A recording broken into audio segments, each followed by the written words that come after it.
একটা মাস আমি রহমত দেই, মাগফিরাত দেই, নাজাত দেই। এক একটা নেকিকে আমি 70 গুণ না, শুধু হাজার লক্ষ কোটি গুণ নেকি বাড়ায়া দেই। এত কিছু দিয়ে আমি চেয়েছি যেন আমার বান্দা জান্নাতি হয়, মুত্তাকি হয়। তুমি বান্দা কদর করো।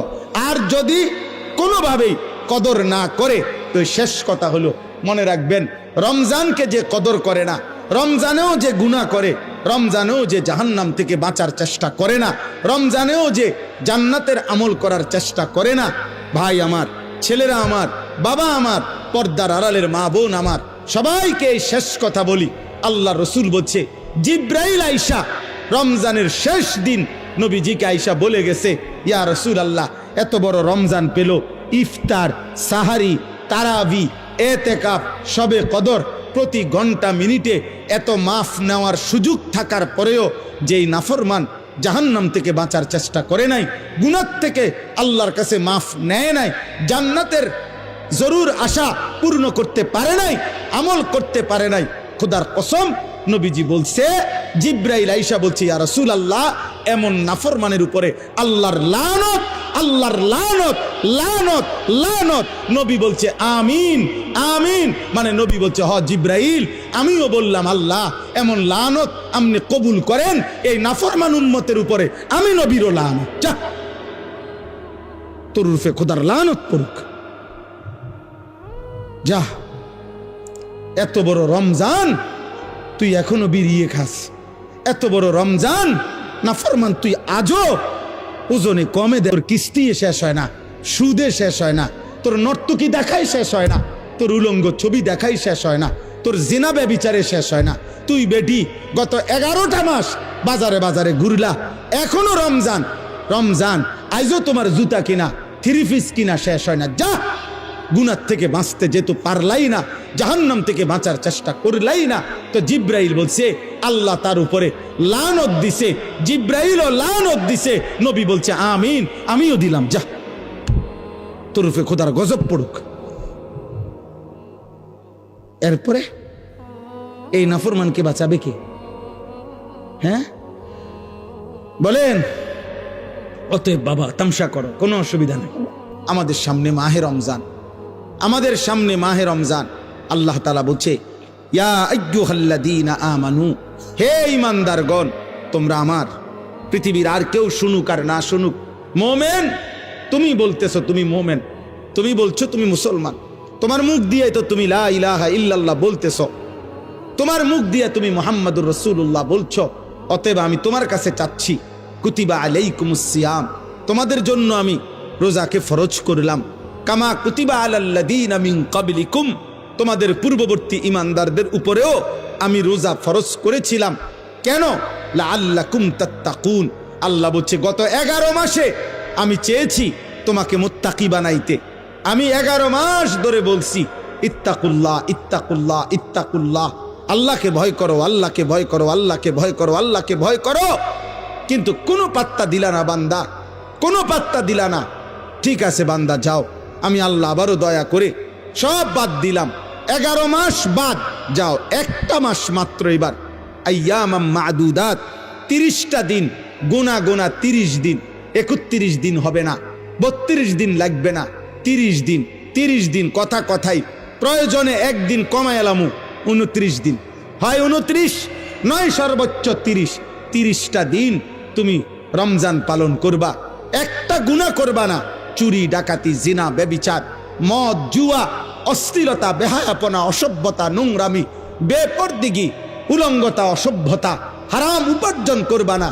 আর জিকির করবা, তিলাওয়াত করবা, রোজা রাখবা, ইফতার করবা, সাহারি খাবা, তারাবি পড়বা, শেষ দশকে এতেকাফ করবা, শবে কদর তালাশ করবা, প্রতিদিন কাঁদবা, দোয়া করবা, মুনাজাত করবা, একটা মাস গুনে গুনে আমার ইবাদত আমলে কাটাইবা, গুনাহ থেকে বেঁচে থাকবা। আল্লাহ বলেন, আমি 30 দিনেই তোমারে মুত্তাকি বানায়া জান্নাতি বানায়া দেব, লাআল্লাকুম তাত্তাকুন। আল্লাহ তাআলা বলছে, বান্দা কঠিন হবে না, কষ্ট হবে না, দেখো তুমি নিয়ত করলে পারবা। এখানে আছে, ইউরিদুল্লাহু বিকুমুল ইউসরা ওয়ালা ইউরিদু বিকুমুল উসরা। আল্লাহ তাআলা বলে, বান্দা আমি যেমনে যেমনে রমজান সাজাইছি, রমজান, রোজা, ইফতার, সাহারি, তারাবি, এতেকাফ, শবে কদর, যেটা যেমনে সেটিং করছি, আল্লাহ বলে বান্দা বিশ্বাস করো, আমি আল্লাহ খেয়াল রাখছি তোমার যেন সহজ হয়, কঠিন যেন না হয়। এইভাবে আমি আল্লাহ বিধানটা আমি নিজের হাতে সাজাইছি। ইউরিদুল্লাহু বিকুমুল ইউসরা, তোমার কঠিন হবে না, তোমার কঠিন হবে না। আমি জানি তোমার ভিতর বাহির, তোমার শরীরের যোগ্যতা কদ্দুর, এ তো আমি দিছি বান্দা। তোমার শরীর স্বাস্থ্য, তোমার জীবন যৌবন আমি দিছি। তুমি অসুস্থ প্রচন্ড, কোনোভাবেই তুমি পারবা না, তো ঠিক আছে, ফামান কানা মিনকুম মারিদান, তুমি যদি প্রচন্ড অসুস্থ হও, যে অসুস্থতা রোগ বেড়ে যাবে রোজা রাখলে, তো ঠিক আছে, যখন সুস্থ হও তখন তুমি কাজা করে নিও। আল্লাহ বলছে লম্বা পথ সফর করবা, তোমার কষ্ট হবে মুসাফির, ঠিক আছে, তুমি ওই সময় রোজা ছেড়ে দিও, অন্য সময়ে যখন বাড়িতে থাকবা কাজা করে নিও। তুমি যদি একেবারে বৃদ্ধ দুর্বল হও, যে আর কোনোদিন সবল সুস্থ রোজা রাখার মতো যোগ্যতা তোমার ধারণা আর কোনোদিন হবে না, তো আল্লাহ বলেন অসুবিধা নাই, যাও ফিদিয়াতুন তুআমু মিসকিন, প্রত্যেক রোজার বিনিময়ে এক সাদকায়ে ফিতির, রমজানে যে ফিতরা দেন এই ফিতরা পরিমাণ একজন মিসকিনকে খাবার বা সমপরিমাণ মূল্য তুমি দিয়ে দাও। আল্লাহ বলেন সব রকমের সুযোগ রাখছি। প্রচন্ড দুর্বল হলে কি করবা, মুসাফির হইলে কি করবা, একেবারে বৃদ্ধ হইলে কি করবা, এইভাবে গর্ভস্থিত নারী যার গর্ভে বাচ্চা আছে তার জন্য কি করতে হবে আল্লাহ তাআলা বলেন। আলাদা আলাদা করে বলছি, কঠিন কিছু বলি নাই। সন্ধ্যা থেকে নিয়ে সুবহে সাদিক পর্যন্ত খাও, পান করো, স্বামী স্ত্রী মিলামেশা করো, সুবহে সাদিক থেকে সূর্যাস্ত পর্যন্ত শুধু এইটুকু সময় খাদ্য খাবার থেকে বিরত থাকো। শেষ দশক এতেকাফের চেষ্টা করো, বেজর রাত্রিগুলো সবে কদর তালাশ করো, গুনাহ কইরো না। বাজারে তো সারা বছরই যাইতে পারবা, কাপড় লুঙ্গি শার্ট শাড়ি থ্রি পিস জুতা এ তো সারা বছরই কিনতে পারবা। একটা মাস আমি রহমত দেই, মাগফিরাত দেই, নাজাত দেই, এক একটা নেকিকে আমি 70 গুণ না শুধু হাজার লক্ষ কোটি গুণ নেকি বাড়ায়া দেই।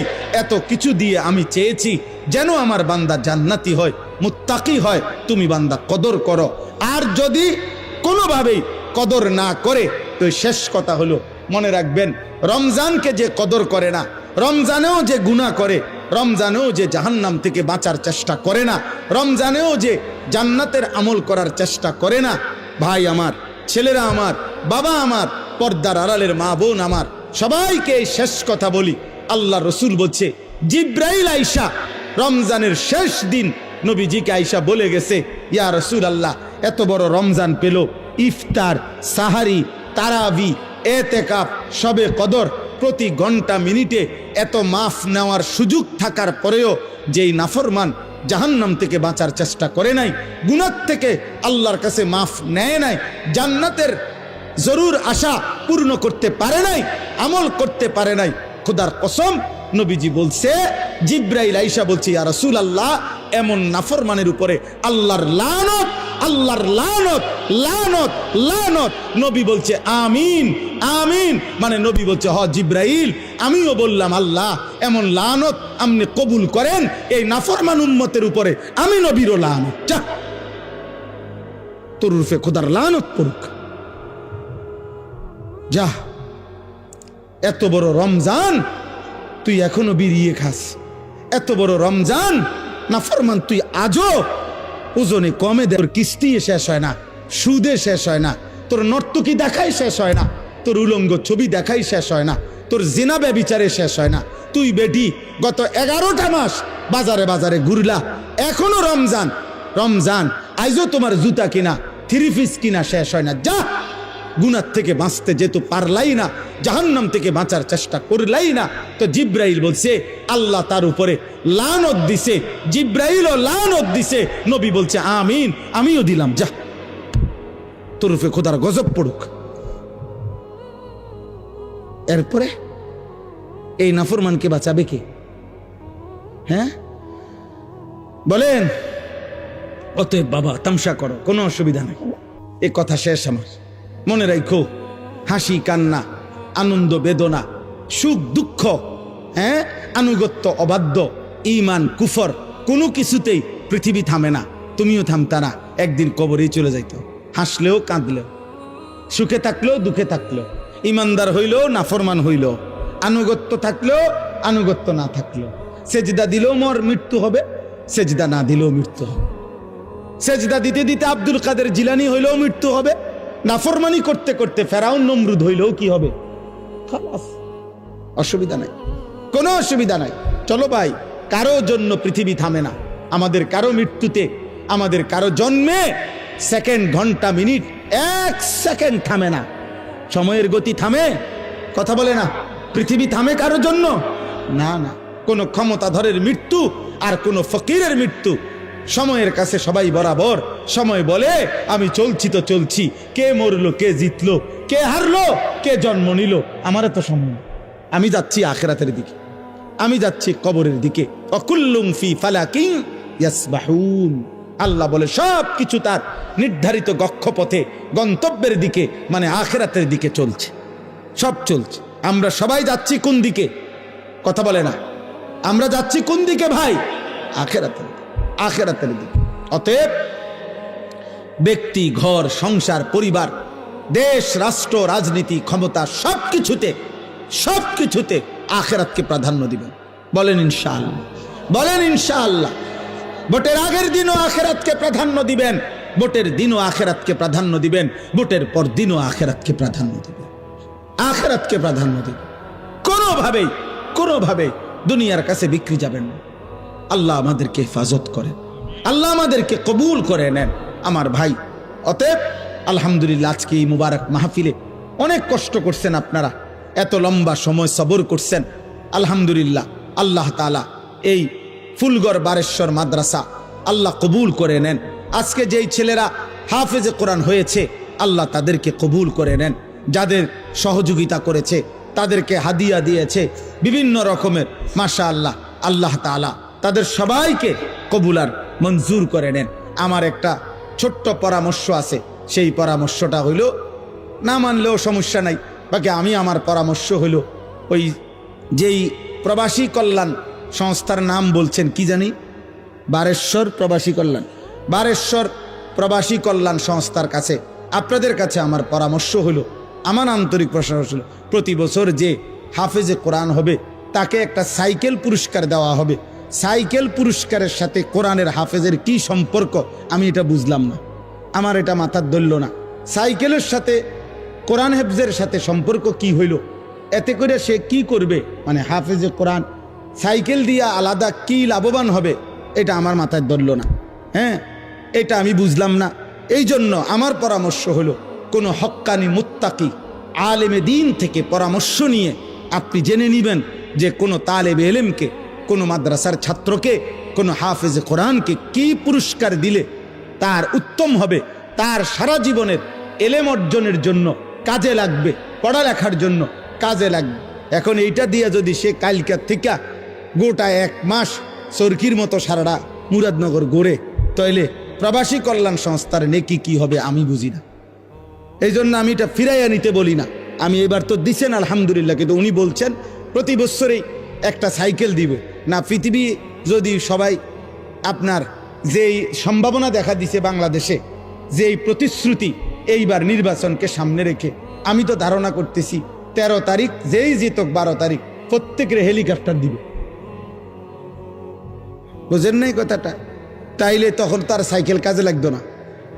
এই জন্য তালেবে এলেম, এটা নিরুৎসাহিত করছি না, আপনারা পুরস্কার দিবেন, হাদিয়া দিবেন, কিন্তু আলেমে দিন থেকে মশওয়ারা করে দিবেন, অর্থাৎ যেন ওই বাচ্চার আজীবন তার এলেমের কাজে লাগে। পড়ালেখার এমন সুন্দর কোরআনুল কারীমের 2 সেট 10 সেট তাফসীর হইতে পারে, যেটা তার দাওরায়ে হাদিস একবারে শেষ পর্যন্ত আজীবন তার পড়ালেখার কাজে লাগবে। রাসূলুল্লাহ সাল্লাল্লাহু আলাইহি সাল্লামের হাদিসের অনেক কিতাব, তাকে 30,000 টাকার কিতাব দেন, তারে 20,000 টাকার কিতাব কিনে দেন, যেটা সে আজীবন কি করবে, পড়ালেখা করবে। হ্যাঁ, আমার ছেলে হাফেজ হইয়া পুরস্কার পাইছে তাফসিরে তাওজিহুল কোরআন।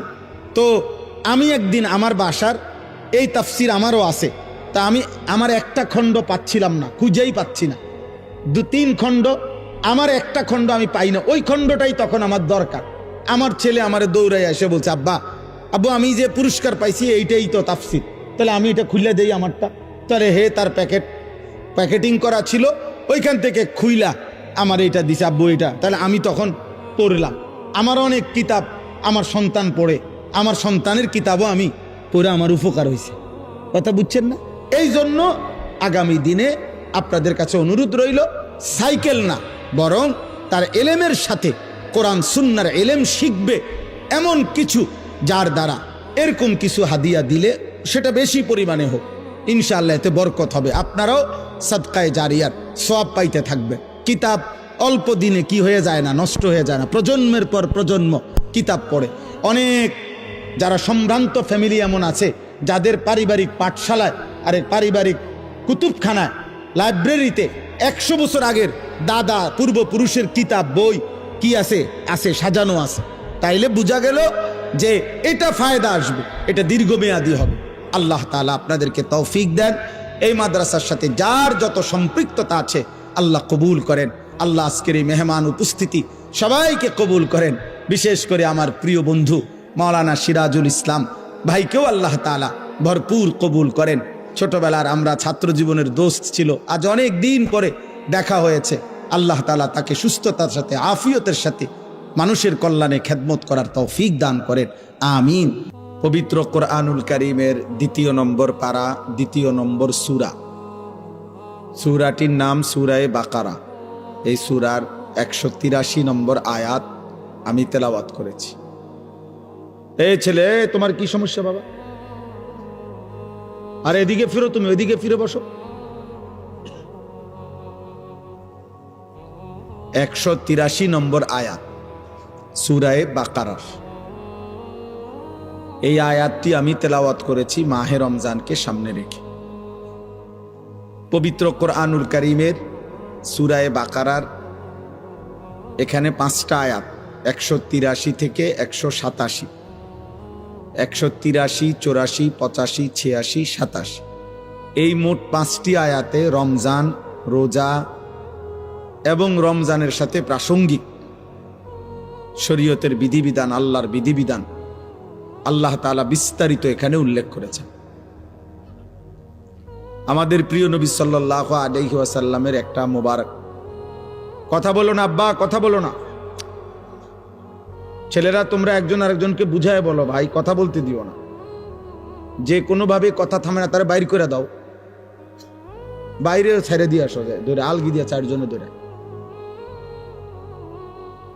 আমি ব্যক্তিগতভাবে কোনো প্রার্থী না, আমার কোনো ভোটে কোনো আমি প্রার্থী না, অতএব আমি আগের থেকেই ব্যাপক জনসমর্থন কখনোই প্রত্যাশা করি না। কারণ আমি তো আর ভোটে দাঁড়াইছি না, কাজে আমি এত অনেক জনসমর্থন আমার দরকার এমন কিছু না।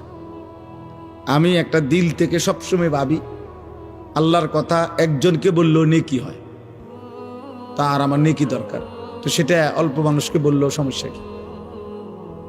কিন্তু গাফেল মানুষ, ফালতু মানুষ, অমনোযোগী মানুষকে 1000 বছর বললেও লাভ হয় না। যেই কলস উল্টানো, যেই জগ উল্টানো, উল্টানো কলসিতে 1 সাগর পানি ঢাললেও এটা কোনোদিন পুড়বে না, কারণ এটা তো কলসটা কি উল্টা। নবী সাল্লাল্লাহু আলাইহি ওয়াসাল্লাম এটা হাদিসে বলছেন, কিছু মানুষের অন্তর উল্টান কলসির মতো, কালকুজে মিরবাদান, উল্টানো কলসির মতো। নবীজি সাল্লাল্লাহু আলাইহি সাল্লাম বলছেন, মানে কলস উল্টান, দিলটাও উল্টান। এবং নবীজি বলছেন শুধু উল্টানো কলস না, বরং কলসির উল্টা পিঠে আলকাতরা দিয়া মাইখা দিছে, যাতে করে 1 ফোঁটা পানিও না জমে, পিছলা হয়। তো নবীজি সাল্লাল্লাহু আলাইহি সাল্লাম বলেছেন, কিছু নাফরমানের অন্তর আল্লাহর অবাধ্যতা করতে করতে তার দিল উল্টে যায়। ফলে একটা সময় হয় এমন, লা ইয়ারিফু মারুফান ওয়ালা ইউনকিরু মুনকার, তখন আর কখনোই পরবর্তীতে আল্লাহর গজব যখন হয়, তখন আর কখনোই তার ওই উল্টা অন্তরে কোনো নেক কাজকে নেক কাজ মনে হয় না, কোনো গুনার কাজকে গুনাই মনে হয়। এটা মানুষের জীবনের সবচেয়ে বড় দুর্ভাগ্য। কারণ এটুকু অনুভূতি যদি কারো চলে যায়, তো তার জীবনে আর কিছু থাকে না। কম বেশি ভুল পাপ দোষ ত্রুটি আমাদের সবার আছে, হুজুরেরও পাবলিকেরও, ফির সাহেবেরও মুরিদ সাহেবেরও। কিন্তু বিষয়টা হলো অনুভূতি থাকা, নিজের বিবেক বোধ কাজ করে, আত্ম অনুভূতি আছে যে না, কাজটা আমি ঠিক করিনি।